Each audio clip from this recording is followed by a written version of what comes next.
ये American psychologist थे और इन्होंने 1956 इन्होंने अपना शैक्षिक उद्देश्यों का वर्गीकरण उन्होंने दिया कि जो शैक्षिक उद्देश्य होते हैं, जो टीचिंग प्रोसेस होती है, उसके उद्देश्यों का वर्गीकरण इन्होंने प्रस्तुत किया था कब? 1956।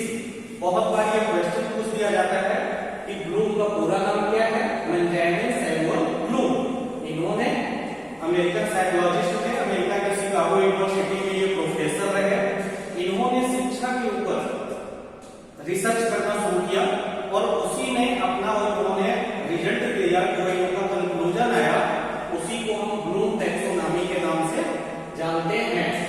जैसा कि आप देख पा रहे हैं, ब्लूम का वर्गीकरण इन्होंने 3 डोमेन बताए शैक्षिक उद्देश्यों के। किसके?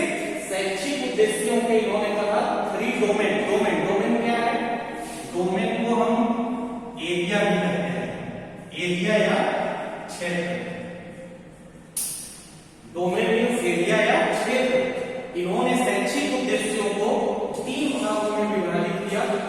जैसे आप देख रहे हैं, पहला संज्ञानात्मक पक्ष, जिसको हम बोलते हैं इंग्लिश में कॉग्निटिव डोमेन। पहला क्या हो गया हमारा?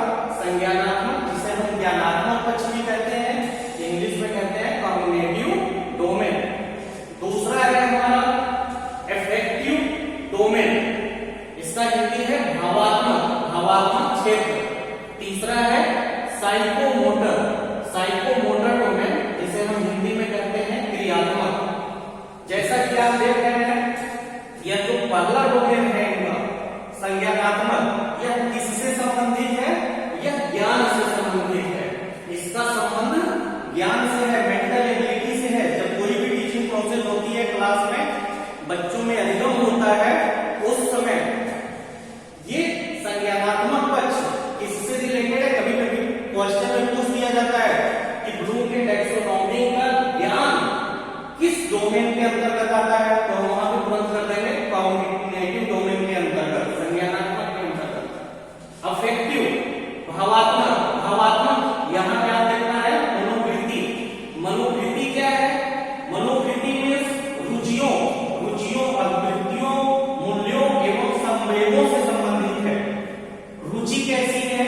रुचि के साथ ही अभिवृत्तियों में उनकी सोच क्या है, उनका सोच के साथ ही उनका व्यवहार से संबंधित, उनके पर्सनालिटी से संबंधित आदि बातों को इसमें हम देखते हैं।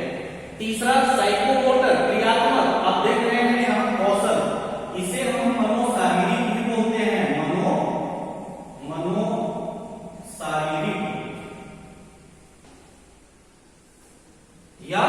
मनोशारीरिक को आप मनोदशा भी कह सकते हैं, ये शारीरिक। तीसरा जो है आपका क्रियात्मक व्यवहार से है, इसमें मांसपेशियां और शारीरिक गतियां सक्रिय रहती है। क्रियात्मक में हमारी मांसपेशियां और शारीरिक गतियां क्रियात्मक होती हैं, सक्रिय रहती हैं, उससे संबंधित है। ब्लूम का ये टैक्सोनॉमी है, हमने इसमें 3 डोमेन देखे। पहले ये कंसेप्ट क्लियर हो जाना चाहिए कि इन्होंने 3 डोमेन बताए, शैक्षिक उद्देश्यों का 3 वर्गीकरण किया।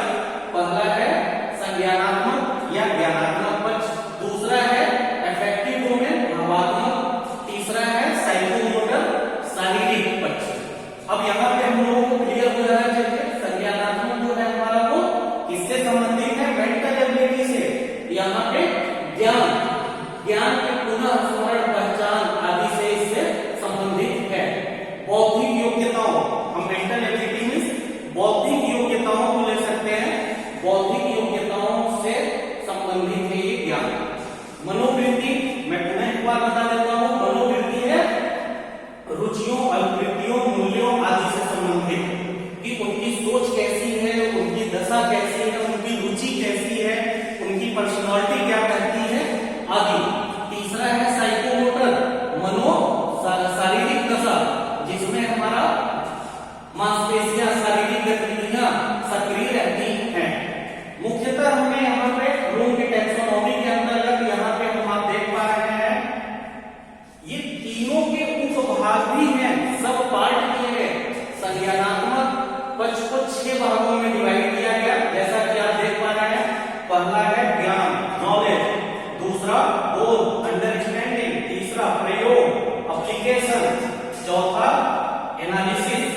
विश्लेषण, पांचवा है सिंथेसिस संश्लेषण, छठा और लास्ट है इवैल्यूएशन मूल्यांकन।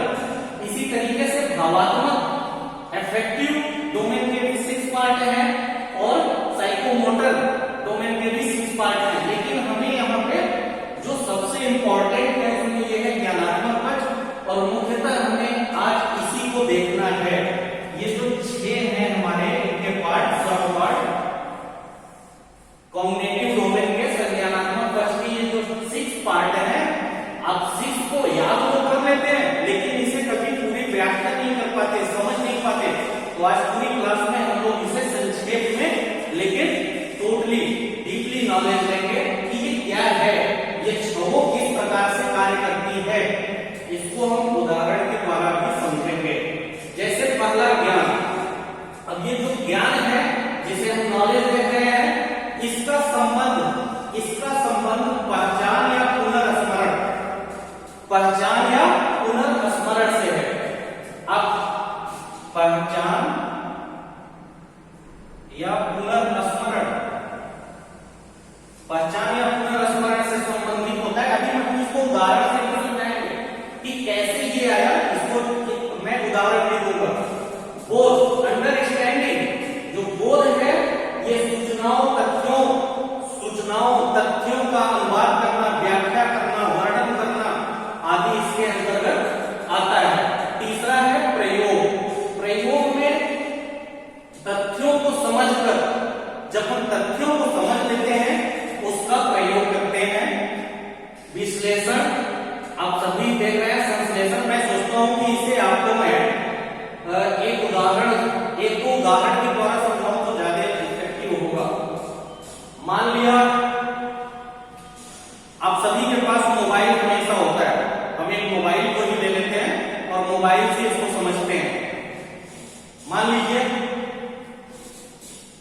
ये हमने मोबाइल ले लिया, ये मोबाइल है। अब इसे हमें क्लास में ही बच्चों को दिखाना है या कोई भी सवाल हो वहां पे ले आना है, तो अगर हम पूछेंगे ये क्या है, ये क्या है, तो सामने वाला कहेगा उसको ज्ञान है इस बात का, वो पहचान कर लेगा, वो बताएगा कि ये मोबाइल है। या तो उसको तुरंत पुनर्स्मरण से उसे याद आ जाएगा कि ये तो मोबाइल है, वो बता दिया, पहचान कर लिया और उसका संबंध हो गया इस ज्ञान से। अब बोध, हम कहेंगे इसमें बोध का क्या तात्पर्य है, बोध का कैसे पता चलेगा, उसे पहचान तो है, मोबाइल को पहचानता है, लेकिन इसके क्या फंक्शन है। जब हमने उसको बताया कि इस मोबाइल में ये संप्रेषण करता है, मैसेज को भेजता है, कॉल होता है, कैमरे फोटो खींचे जाते हैं, बहुत सारे वीडियो बना सकते हैं, ऑडियो बना सकते हैं, ये सब क्या हो गया, ये सब बोध के अंतर्गत आएगा। ये जो सारी जानकारी हमें प्राप्त हुई सूचनाओं का, तथ्यों का, और हमने जो व्याख्या किया, ये सब बोध के अंतर्गत आया कि इस मोबाइल से फोटो खींचे जाते हैं, कॉल किए जाते हैं, मैसेज किए जाते हैं, सूचनाओं का आदान प्रदान होता है आदि। अब तीसरे पे जब हम आते हैं प्रयोग, तो क्या इसका प्रयोग वो जान रहे, क्या सभी इसका प्रयोग जानते हैं? सभी नहीं जानते। बहुत सारे ऐसे लोग हैं कि अगर हम उनसे कहें कि आप इसमें YouTube पे कोई वीडियो अपलोड कर दो, आप कम एमबी का एक वीडियो बना दो, या आप एक अच्छे वीडियो रिकॉर्डिंग कर लो, फोटो खींच लो, आदि आदि बहुत सारी बातें हैं। तो बहुत सारे फंक्शन बहुत लोगों को नहीं आते। तो ये जो फंक्शन है, ये जो फंक्शन सिखाए जाएंगे मोबाइल के पार्ट में कि ये कार्य ये करते हैं, तो वो हो गया हमारे प्रयोग के अंतर्गत। जब इस प्रयोग के अंतर्गत वो कैमरे से फोटो खींचना सीख गए, बहुत सारे वीडियो बनाना सीख गए, मैसेज करना सीख गए, हिंदी इंग्लिश में ट्रांसलेट करना सीख गए, आदि आदि बातों। उसके पश्चात आता है विश्लेषण, एनालिसिस। अब यहाँ पे जाकर के कोड जो है यहाँ पे एनालाइज करते हैं, इन बातों का एनालाइज करते हैं कि जो बहुत एनालाइज करने के लिए हमें कई इसके सब पार्ट करने होते हैं, कई टुकड़ों में हम करते हैं।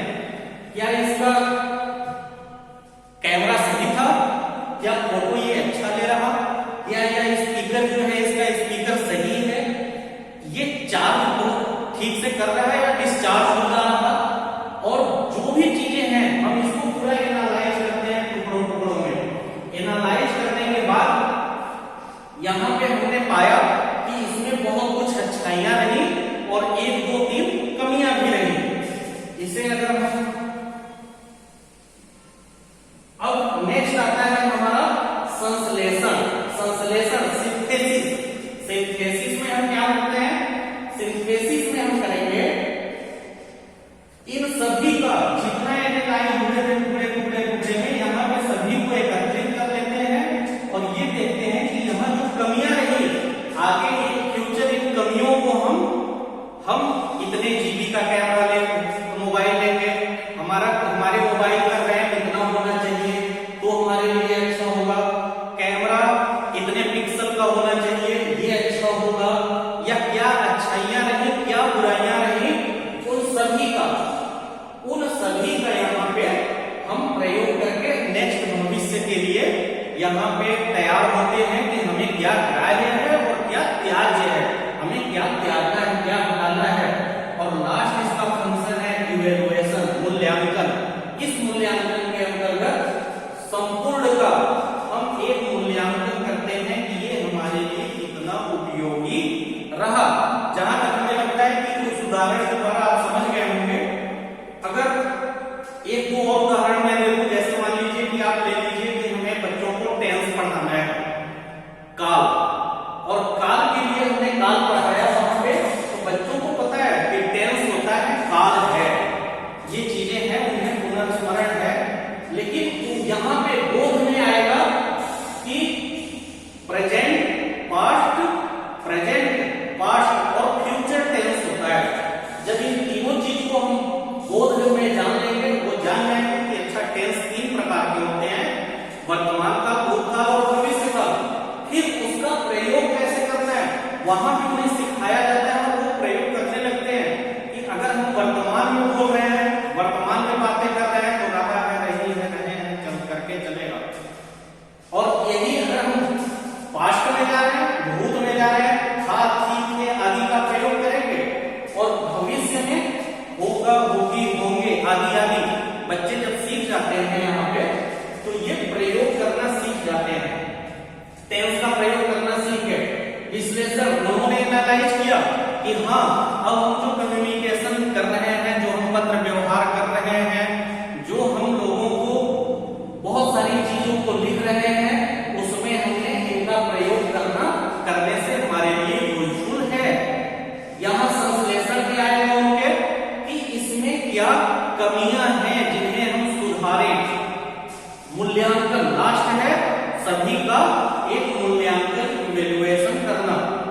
एक उदाहरण हम और ले सकते हैं, मान लीजिए छोटी सी खाना बनाने व्यंजन से भी संबंधित, अगर आपको कोई खीर बनाना हो, हलवा बनाना हो, या उदाहरण में ले लीजिए पनीर की सब्जी भी मैंने बनाना है, पनीर की सब्जी। मैंने बच्चों को या लोगों से पूछा ये क्या है, उन्होंने देखते हुए बताया ये पनीर है। तो पनीर है, उन्होंने पहचान कर लिया, ये किसके अंतर्गत आ गया, ये जो पनीर है, पनीर को इन्होंने ज्ञान तो है उन्हें ये पनीर है, लेकिन पनीर से क्या होगा, अब यहाँ बोध के अंतर्गत आता है, अंडरस्टैंडिंग के अंतर्गत आता है कि पनीर से सब्जी बनाई जा सकती है, पनीर के पकौड़े बनाए जा सकते हैं, पनीर से और भी बहुत सारी चीजों को बनाया जा सकता है। तो यहाँ पे उन्होंने क्या कर लिया, बोध के कि तथ्यों को व्याख्या करना समझ गया, वहां पे ये समझ गए कि इसकी ये चीजें यूज में आती हैं। तीसरा प्रयोग। अब प्रयोग में पनीर का पकौड़ा कैसे बनेगा, उसके लिए क्या क्या सामग्री चाहिए, पनीर के साथ में पनीर की सब्जी बनानी है तो उसके साथ में और कौन सी सामग्री चाहिए, तब जाकर के हमारा लजीज पनीर बनेगा या पनीर का पराठा बनेगा। तो यहाँ पे हमने प्रयोग करना सीख लिया, हमने पराठा बनाना सीख लिया, सब्जी बनाना सीख लिया। अब यहाँ पे यहाँ पे हम एनालाइज करेंगे कि जो हमने पनीर के पराठे बनाए, पनीर की सब्जियां बनाई, उसमें सॉफ्ट पनीर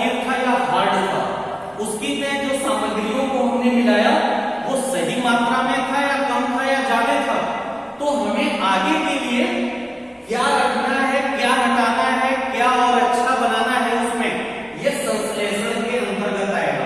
जब हम एनालाइज कर देते हैं कि क्या ग्राह्य है, क्या त्याज्य है और आगे हम इन फ्यूचर क्या और अच्छा कर सकते हैं, उसके लिए हमने यहाँ पे संश्लेषण का प्रयोग किया। मूल्यांकन इवैल्यूएशन के अंतर्गत हमने देखा कि यहाँ पर टोटल का जो उसका भावार्थ है, व्याख्या है, अर्थ है, उन उद्देश्यों की प्राप्ति हुई या नहीं हुई।